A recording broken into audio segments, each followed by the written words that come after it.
Hello friends, आज का हमारा सेशन 302 आईपीसी पर बेस्ड है। मैं आपको बताना चाहता हूँ 302 आईपीसी में सबसे मैक्सिमम सज़ा है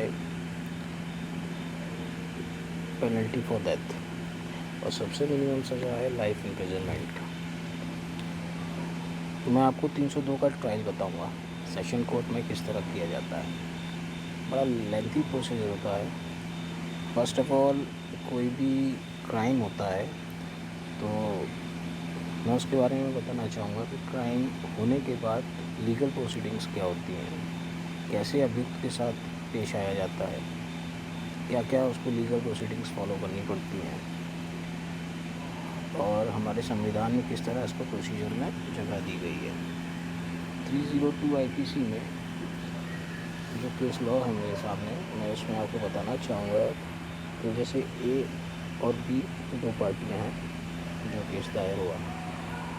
केस था ए और ए के साथ सी डी ई 4 लोग, जिसके साथ क्राइम हुआ बी को मार दिया गया।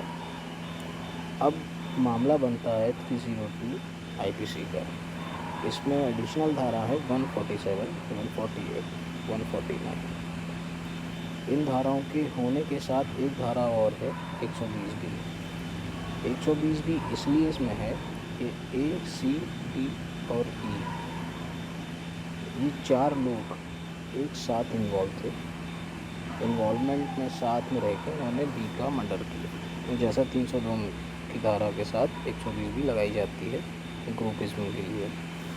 तो सोची समझी साजिश बनाई गई, सोची समझी साजिश के तहत किसी व्यक्ति का मर्डर किया गया।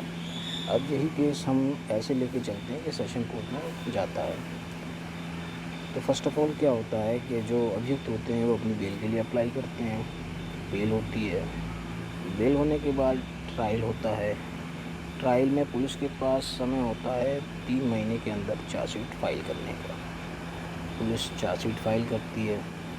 चार्जशीट में पुलिस हर एक तरफ दिखाती है, फॉरेंसिक जांच, बिसरा रिपोर्ट, पोस्टमार्टम रिपोर्ट, ये सब चीज़ फाइल की जाती है और जो जो गवाह होते हैं उनको किया जाता है और एफआईआर कॉपी भी उसमें सबमिट की जाती है।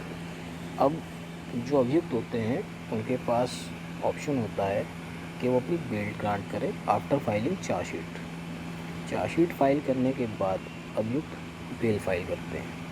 सेशन कोर्ट में 302 में बेल अलाउड नहीं है, बेल नहीं होती है। बेल सेशन कोर्ट से रिजेक्ट होगी। रिजेक्ट होने के बाद बेल चली जाती है हाई कोर्ट। हाई कोर्ट से अभियुक्तों की बेल होती है।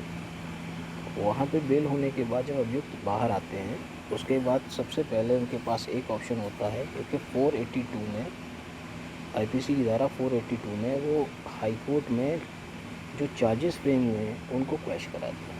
मतलब वो जाकर हाई कोर्ट ये बोलते हैं कि हमारे ऊपर जो भी चार्जेस फ्रेम किए गए हैं वो सेक्शन 482 के तहत हमें सुना जाए और हमारे चार्जेस को क्वैश कर दिया जाए, यानी ख़त्म कर दिया जाए। अब हाई कोर्ट के विवेक के ऊपर है कि वो उसको क्वैश करता है या नहीं करता है। खैर, अब उसके बाद हम ट्रायल को आगे बढ़ाते हैं। मान लेते हैं कि क्वैशिंग नहीं हुई, फिर ट्रायल और आगे बढ़ता है। उसके बाद एनेक्सर्स लगते हैं, डेटें होती हैं, कोर्ट को जो जो संज्ञान लेना होता है वो डॉक्यूमेंट्स मांगता है, सबमिशन होते हैं। उसके बाद अगली प्रोसीडिंग जो आती है वो आती है विटनेस के बयान। विटनेस अपने बयान देते हैं। उसके बाद डॉक्टर का बयान होता है जो पोस्टमार्टम करते हैं। उनसे पूछा जाता है कि तीसरा प्रिजर्वेशन जो आपने किया था वो कब किया था। पोस्टमार्टम में जो आपने इंजरीज दिखाई हैं क्या वो थी। मतलब जो डॉक्यूमेंट्स पे डॉक्टर द्वारा, पुलिस द्वारा जो भी चीज़ें दी गई हैं और जो भी कागज़ों में चीज़ें हैं उनका मजिस्ट्रेट अपने सामने वेरिफिकेशन करता है। उसके करने के बाद गवाहों से, जो और एडिशनल गवाह होते हैं उनसे पूछताछ होती है। पूछा जाता है कि जो आपने गवाही दी वो गवाही सही है या नहीं है। उसके बाद फिर एफआईआर जो करता है उसकी गवाही होती है कि आपने एफआईआर करी, उसमें आपने जो बयान दिया वो क्या बयान है। फिर उसकी गवाही होने के बाद अगला स्टेप आता है जिरह का, यानी आर्ग्यूमेंट्स का। दोनों पक्षों को सुना जाता है, ए के पक्ष को भी, बी के पक्ष को भी। दोनों पक्ष को सुनने के बाद जज लास्ट स्टेप करता है 313 के बयान, 313 का जो बयान होता है, जिसमें अभियुक्तों को लिबर्टी दे रखी है कि वो अपनी सफाई में कुछ कह सकें। तो अभियुक्त अपनी चीज़ें बोलते हैं, जो भी उन्हें कहना होता है। उसके बाद मजिस्ट्रेट ऑर्डर रिजर्व कर लेता है, एक डेट निर्धारित करता है कि दोनों पक्ष इस डेट को कोर्ट में हाजिर होंगे। दोनों पक्ष हाजिर होते हैं। हाजिर होने के बाद मजिस्ट्रेट ओपन कोर्ट में अपना जजमेंट सुनाता है। जजमेंट में वो जज के विवेक के ऊपर है कि उस केस को गिल्टी माने या गिल्टी ना माने, छोड़ दे या सज़ा कर दे।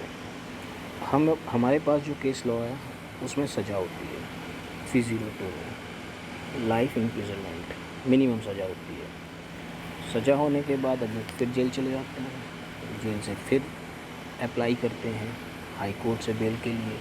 हाई कोर्ट में बेल डालने से पहले जो जजमेंट सेशन कोर्ट में होता है उसकी अपील फाइल होती है 3 महीने के अंदर, यानी 90 दिन का समय होता है।